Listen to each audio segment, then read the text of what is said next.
Vadí nám, že to takto propagujú, vadí nám, že toto už je doslova provokácia z ich strany. Nevadia nám homosexuáli, ktorí sa držia doma za dverami, vadia nám ľudia, ktorí to takto musia verejne ukazovať a propagovať. Vždy budeme uznávať za manželstvo len zväzok muža a ženy. Tak sme tu preto. My si svoje áno povedia Ondrej a Martin. Ondrej a Martin.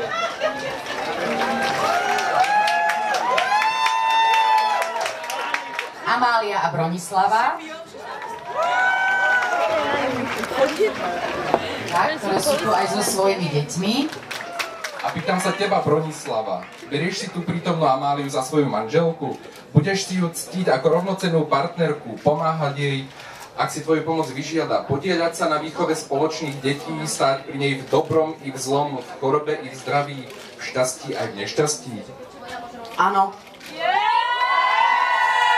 A dôverím verenej vás týmto pred všetkými ľuďmi, ktorí veria v rovnosť, vyhlasujem Amália a Bronislava za symbolicky zosobášené. Poboskajte sa.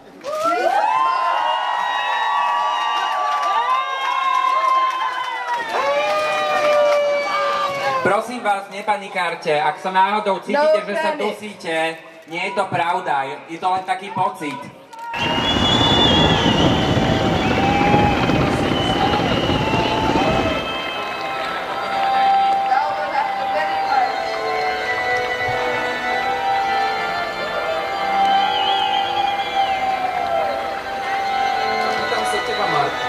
Berieš si tu prítomného Ondreja za svojho muža?